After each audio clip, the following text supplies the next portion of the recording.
I promise you that if you roll up your sleeves and you get your doctor to roll up theirs too, and you figure out the actual cause of your GI symptoms that have been labeled IBS, you will be so glad you did.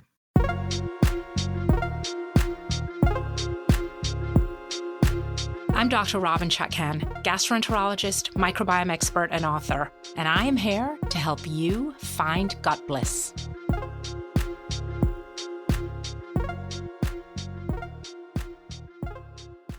In last week's episode, I talked about the pharmaceutical expediency of diagnosing as many people as possible with IBS and putting them on prescription drugs. Almost all IBS research is funded by the pharmaceutical industry. That doesn't automatically mean it's bad research, but it makes it a lot harder to tell if it's good research. The Washington Post reported that, and I quote, "As the drug industry's influence over research grows, so does the potential for bias," end quote. And a study from the University of Pennsylvania found that the odds of research coming to a favorable conclusion for a drug are almost 4 times greater when that research is funded by the company making the drug. Here is a problem with this sort of pharmaceutical approach.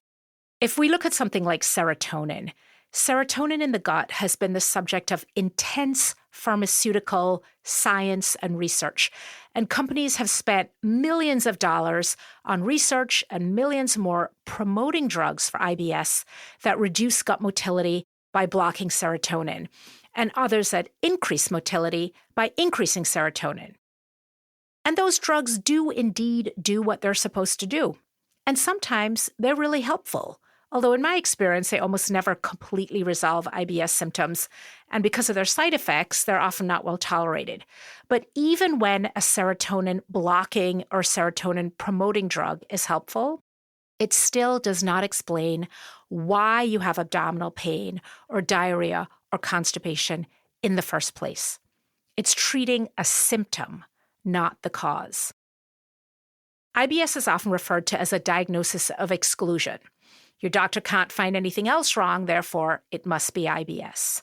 But if you slice up that IBS pie and you take a good look, you roll up your sleeves and your doctor rolls up their sleeves, we actually find many potential explanations for what could be causing your symptoms. And when we come back, why is your bowel irritable?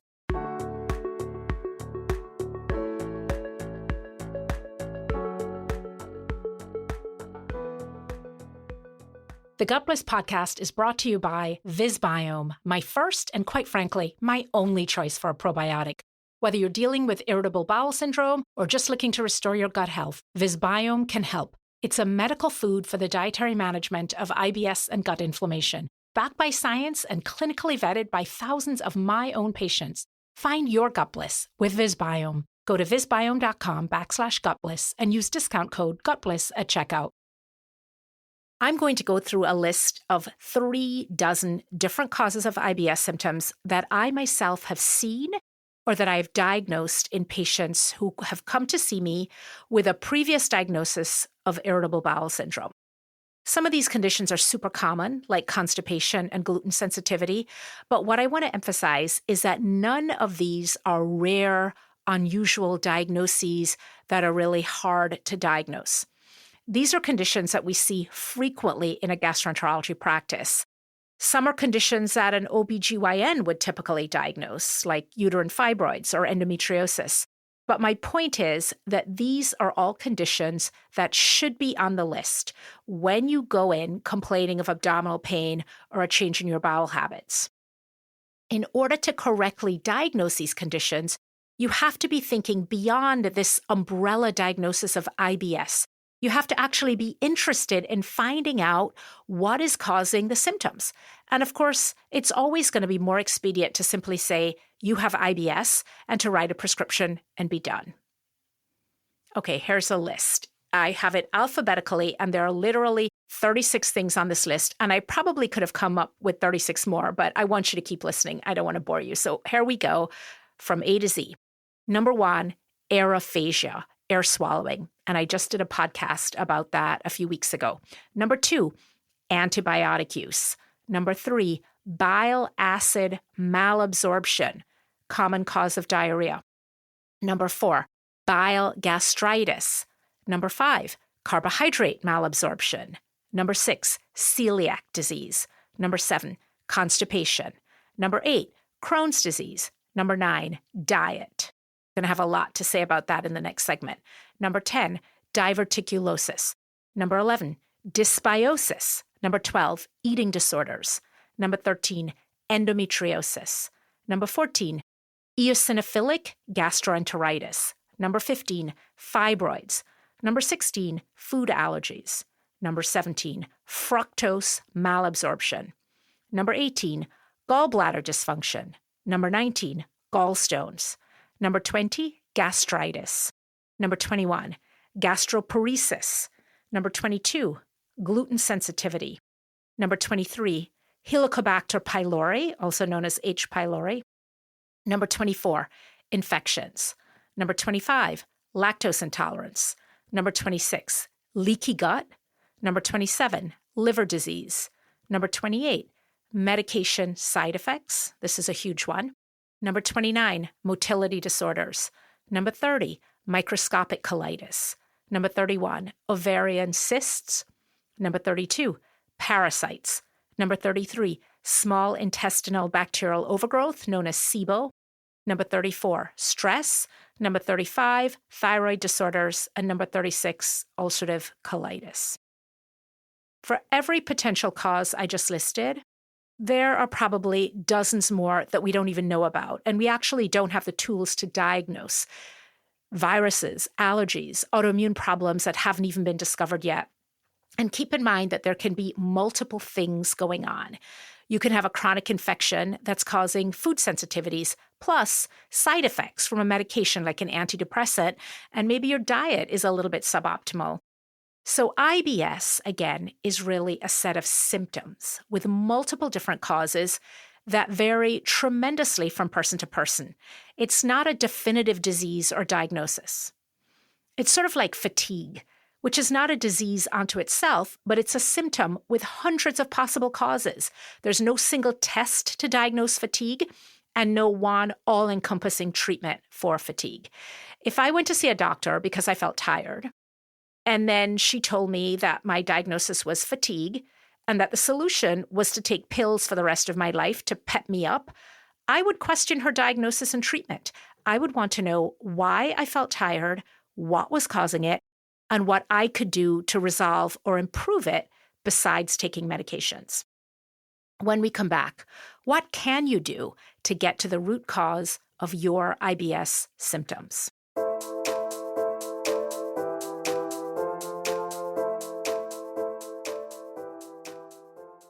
You have questions? I have answers. Join me live twice a month for the Gut Club. Go to gutless.com to learn more and sign up for your free trial. With so many different potential causes of IBS symptoms, it can be pretty overwhelming and confusing to figure out where to start. What I recommend is to think in terms of categories and then try to figure out which category your symptoms fall under, keeping in mind that there may be more than one category at play. So I want to tell you about the 10 categories that I am usually thinking about when I see a patient with a diagnosis of IBS. And I'm going to spend a little bit of time on each of these categories. Category number 1 is a medicine cabinet. Are your symptoms a side effect of a medication you're taking? Iron and calcium supplements, allergy medications, blood pressure medications, pain medications, all notorious for causing constipation and abdominal pain. While antibiotics, some heartburn medications, nonsteroidal anti-inflammatory drugs containing ibuprofen, and antidepressants can often lead to diarrhea. And there are multiple categories of medication that can cause GI symptoms. So the medicine cabinet is a really big category. Category number 2 is diet. And again, lots of things in this category, from food sensitivities to gluten, fructose malabsorption, lactose intolerance, constipation from a high-fat, low-fiber diet. I see this a lot in people who are on a ketogenic or low-carb diet. Too much ultra-processed foods that is just really making you feel crummy overall. Simple things like not enough water that's causing things to clog up in your digestive pipes and leading to bloating and constipation. I am shocked at the amount of people I see in my office when I take a dietary history who tell me that their doctor has never, ever asked them not one single question about their diet. So here's what I want you to do. If your doctor is not asking you, I want you to go ahead and volunteer the information anyway. Just say to them, hey, look at this food journal that I kept for 48 hours or a week before I came to see you. Can we go through this? Is there anything on this food journal that you think could be causing my symptoms? Okay, category number 3, lifestyle. And this includes things like eating a large meal late at night, which can cause bloating and pain because your GI tract is much less active once the sun sets.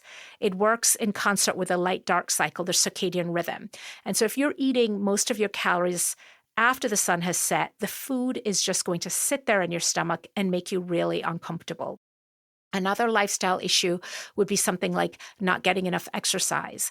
Because as I always say, if you are not moving, neither are your bowels. Being sedentary is going to lead to a lot of backup and bloating and discomfort. And again, these are symptoms that are often just ascribed to IBS without any investigation into your habits. Category number 4, anatomy. The commonest cause here is what I call the voluptuous venous colon. And this was actually one of my favorite episodes, episode number 3. What I'm describing here is the fact that women have a longer colon than men. We also have a deeper, wider pelvis, and we have lower testosterone levels, which leads to an abdominal wall that's not as tight. And all of these factors conspire to create more looping in the female colon, which translates to more bloating and more constipation. And that's actually a big part of why IBS is so commonly diagnosed in women. But again, so often we are using a pharmaceutical treatment to overcome an anatomical problem that is much more effectively treated with some diet and lifestyle adjustments. Category 5 is physiology. And one of the common causes in this category are motility disturbances in the gut, which can be a result of several things. It can be a result of medication, so it can be that category 1, the medicine cabinet. It can be a result of a disrupted microbiome, which we're going to talk about in a minute. It can be a result of hormonal changes, which is another category we're going to be talking about in just a second. So this category of physiology has several subcategories. But let me give you an example of what I mean by physiology. In people who have diabetes, which is an increasingly large percentage of the population, diabetics can have physiologic changes in their gut because the diabetes can affect the nerves that control the emptying of the GI tract. And so what we see with diabetes is that motility in the gut can either be too fast, where the person is having diarrhea, or too slow, where they're severely constipated. It can also affect stomach emptying specifically, causing a condition called gastroparesis, where the stomach doesn't empty properly, and there's a lot of nausea and pain and sometimes even vomiting. I have seen people with diabetes who have been told that they have irritable bowel syndrome when in fact, what's going on is that they're having GI symptoms because their diabetes and their blood sugar is not well controlled. And when their diabetes gets under tighter control, the GI symptoms go away. Now, not all of these symptoms are reversible, but in somebody with poorly treated diabetes, getting the blood sugar under better control often results in significant improvements in the symptoms. Category 6, hormones. We're talking hypo or hyperthyroidism, so either an underactive or an overactive thyroid, menopause, perimenopause, menarche, which is when menstruation first starts. And young women often experience GI symptoms at that time, and that is often when they are misdiagnosed as IBS. In women who've been menstruating already for a while, we can see fluctuations in GI symptoms at different stages in their cycle, based on the fluctuating levels of estrogen and progesterone. And often these women are told they have IBS when really what's going on is that they're just having hormonal fluctuations each month with their cycle. And this is what is causing the GI symptoms. Category number 7, microbiome. Whether we are dealing with a specific situation of small intestinal bacterial overgrowth or more general disruption of the microbiome that we call dysbiosis, this is one of the largest categories. And the treatment here should be to figure out why the microbiome is disrupted. If this is an ongoing issue because of a medication that you're taking, like an acid blocker or an antibiotic or a steroid, then the approach should be to figure out if you can stop that medication or maybe decrease the dose. If it's damage to the microbiome from something that happened in the past, from an infection or a round of antibiotics you took in the past, then you need to try and optimize your microbiome through diet and lifestyle, not through taking more antibiotics, which unfortunately is what is often recommended. And here is a good time to mention that my brand new course, Mastering SIBO, just opened for registration this week. It's a practical root cause approach to managing your symptoms and getting lasting relief from SIBO. And you can find it on my website at gutbliss.com. Okay, category number 8, the immune system. And this is another really large category that encompasses autoimmune diseases, which is an overactive immune system where your body is reacting to its own tissues. And it's recognizing those tissues as foreign, even though they're normal and they're a normal part of your body. So it's recognizing them as foreign and launching an attack. And we are now up to more than 100 different autoimmune diseases affecting 1 in 4 Americans. I'm talking about things like celiac disease and Crohn's disease and ulcerative colitis and MS and lupus and multiple others. And because this immune imbalance often originates in the gut, even if the autoimmune disease itself doesn't primarily affect the gut, even if it's something like rheumatoid arthritis affecting the joints or psoriasis affecting the skin, there are frequently accompanying GI symptoms. And many times, the physician who is treating your joints or your skin or your kidneys may not recognize that your GI symptoms are also part of the autoimmune disease, and so you may be given an additional label of IBS. Category number 9 is mental health concerns and stress. And this can be a standalone category where the stress is entirely responsible for the symptoms. But more commonly, I see this as an exacerbating factor. And go back and check out episode number 39, Stress in Your Mind and in Your Gut, for a detailed explanation on how this works. Final category is infection. I'm talking about things like undiagnosed H. pylori infection or blastocystis hominis or giardia, which can cause chronic loose stools and gas and nausea. And there are lots of different tests out there to diagnose these things, but they're not all reliable. Many of them overdiagnose and some underdiagnose. So it's important to make sure that your specimen is being sent off to a reputable lab so you can be confident about the results. And to further confuse things, keep in mind that just because you've been diagnosed with a parasite does not necessarily mean that the parasite is the cause of your GI symptoms. If this is something that you're concerned about, I want you to go back and listen to episode number 20 on parasites. Okay, that was a lot of information. That was like a mini GI fellowship. But I hope I've given you lots of things to think about and some useful tools. If you're struggling with GI symptoms and you're wondering if you have IBS, or you've been told you have IBS, you can copy the transcript from this episode, which you can find on my website at gutbliss.com, and you can use it to make a list to ask your doctor about.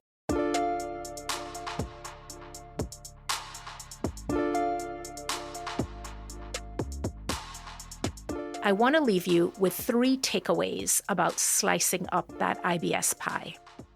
Number 1, the reality is that with IBS, no 2 patients experience symptoms in exactly the same way. What works for your friend may not work for you, even if you have the same symptoms. And information from magazines and the internet can be confusing. Some websites tell you to increase soluble fiber, others say soluble fiber will make you worse. I've had people tell me about all kinds of things that help their IBS, from diluted apple cider vinegar cures to crushed papaya seeds and honey, energy healing, Chinese herbs, cod liver oil, FODMAP diets, prescription antispasmodics, probiotics, aloe vera juice, flaxseed smoothies, juice cleansing, and dozens of other things that help them. But number 2, the bottom line is that what works best for IBS is what works for you. I'm a believer in the Hippocratic principle of primum non nocere, which means above all, do no harm. So I'm generally willing to consider most things as long as a benefit clearly outweighs a risk and there are tangible improvements in your symptoms. Number 3, if I were to leave you with a final thought, it would be to recommend persistence, patience, and an open mind when it comes to investigating the factors that may be responsible for your IBS symptoms. And in your quest to find the cure, don't forget to consider solutions that incorporate basic dietary strategies, lifestyle changes, and mind-body techniques. Even if it doesn't get you all the way to the finish line, it's the ideal place to start if you're looking for innovative solutions with no downside. Start with that foundation of healthy living and eating and add from there. So that's it for this episode of the Gut Bliss podcast on slicing up the IBS pie to find real and lasting relief. I cannot believe that this is the second to last episode of my first season of the Gut Bliss podcast. A huge thank you to all of you who showed up every week to listen, who sent me comments through the website or through fan mail on Buzzsprout. And by the way, I'm not sure that you know this, and I probably should have mentioned it earlier, as in earlier in the season, but with fan mail, I'm not able to see your email address, so I can't respond to you, even though I love getting your comments. So a better way to be in contact is through my website. Or even better, join the Gut Bliss Gut Club. It's launching in a few weeks. And with the Gut Club, we can see each other live twice a month on Zoom, and we can have a meaningful exchange about all your digestive health concerns. You can find more information about that and sign up for a free 30-day trial at gutbliss.com. Next week will be episode 52, and I'm thinking of something really special for you for that last episode of season 1. After that, I'm going to take a break for a few weeks, and then I'm coming back with season 2, which is going to have video. I am both excited and terrified about that, quite frankly. No more recording in my pajamas. I'm going to have to actually try and put together a hairstyle and maybe put on some lipstick, but I am as committed as ever to bringing you free, science-based, clinically relevant gut health information to help you and your loved ones find your gut bliss.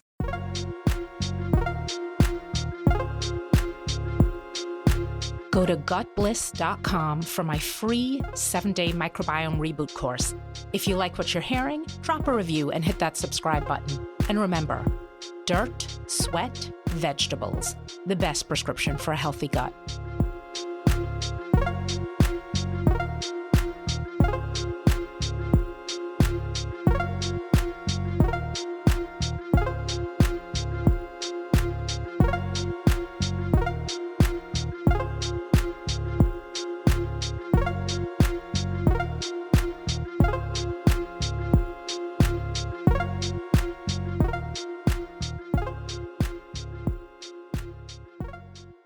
The information presented in this show is not meant to be medical advice. Consult your doctor before making any decisions about your health.